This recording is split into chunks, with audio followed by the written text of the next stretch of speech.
একজন শরীফ ওসমান হাদির জানাজা অংশ নেওয়ার জন্য আজকে যে জনসমুদ্র আমরা দেখছি, কি বলবেন এই বয়সের একজন তরুণ এত মানুষের ভালোবাসা কিভাবে অর্জন করলো?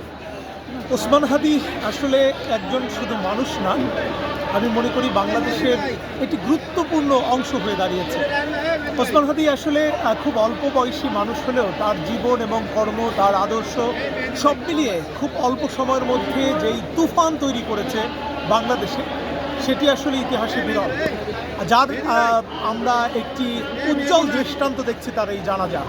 আমরা এর আগে শহীদ প্রেসিডেন্ট জিয়াউর রহমানের জানাজা নিয়ে আমরা অনেক কথা শুনি, সেটি ছিল ইতিহাসের সর্ববৃহৎ জানাজা। কিন্তু স্মরণকালে সেটি আমরা হয়তো আমাদের সৌভাগ্য হয়নি সেটিতে অংশ নেওয়ার। আমরা ওসমান হাদির জানাজায় অংশ নিয়ে আমরা যেটি দেখলাম যে এটি ইতিহাসে বিরল এক ঘটনা। এত বড় জানাজা বাংলাদেশের মানুষ ঠিক কবে, কোথায়, কখন দেখেছিল আমার জানা নেই।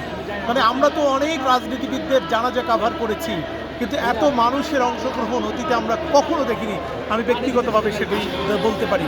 এবং ওসমান হাদি তিনি একজন বিপ্লবী চেতনার মানুষ শুধু ছিলেন না, তিনি ছিলেন একজন লেখক, তিনি ছিলেন একজন কবি, একজন আমার কাছে মনে হয় একজন দার্শনিক।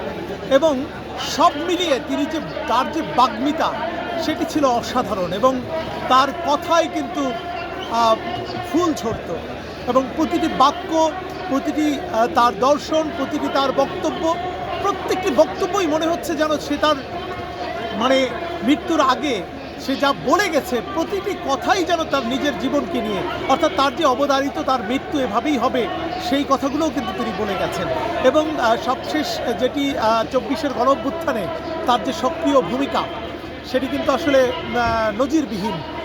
সবশেষে একটা বিষয় বলতে চাই, সে কিন্তু ইসলামিস্ট হলেও তার মধ্যে একটা ব্যতিক্রমী চেতনা আমরা লক্ষ্য করছি। সে কালচারকে কালচার দিয়ে সে মোকাবেলা করতে চেয়েছে, সে রাজনীতিকে রাজনীতি দিয়ে মোকাবেলা করতে চেয়েছে। এই কারণেই আমরা দেখেছি যে সে একটি কালচারাল সেন্টার তৈরি করেছে যার নাম দিয়েছে ইনকিলাব মঞ্চ।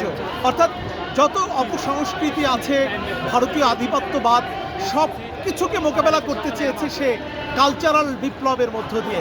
অর্থাৎ কোনো রক্তপাত নয়, কোনো ধ্বংসযজ্ঞ নয়, কোনো মানে অগ্নিসংযোগ নয়, সে চেয়েছে শান্তিপূর্ণভাবে কালচারকে কালচার দিয়ে মোকাবেলা করতে, যেটি আসলে বাংলাদেশে আমরা বিরল। অর্থাৎ এইরকম মানসিকতার মানুষ আমরা কখনো আসলে দেখিনি। আমরা হাদির যে ভক্তবৃন্দ যারা আছে তাদের বক্তব্যে স্লোগানে আমরা শুনছি যে তারা বলছেন যে এক হাদি লোকান্তরে লক্ষ হাদি ঘরে ঘরে, মানে হাদি একাও নয়।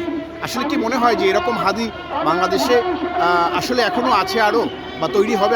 আসলে মানুষ এরকম হাদির মতো যারা, তারা শুধু নিজে প্রস্থান করে না, সে লক্ষ হাদি জন্ম দিয়ে যায়, এটাই সত্য। হাদির যে দর্শন, হাদির যে বুদ্ধিভিত্তিক চিন্তা, হাদির যে যেই কালচারাল যে চিন্তা চেতনা, সেটি অনেক মানুষের মধ্যে ইতিমধ্যেই ছড়িয়ে দিয়েছে। এবং ফেসবুকে তার যে রিলগুলো আমরা দেখি, তার বক্তব্যগুলো একের পর এক আসছে, প্রত্যেকটা বক্তব্যই আমার কাছে মনে হয় দর্শন। এবং এই বক্তব্য সামাজিক যোগাযোগ মাধ্যমে যতকাল থাকবে ততকাল তার এই চেতনা মানুষের মধ্যে ছড়াবে। যে কারণে আমি বলতে পারি যে এক হাদি চলে গেলেও লক্ষ লক্ষ হাদি জন্ম নিবে ভবিষ্যতে।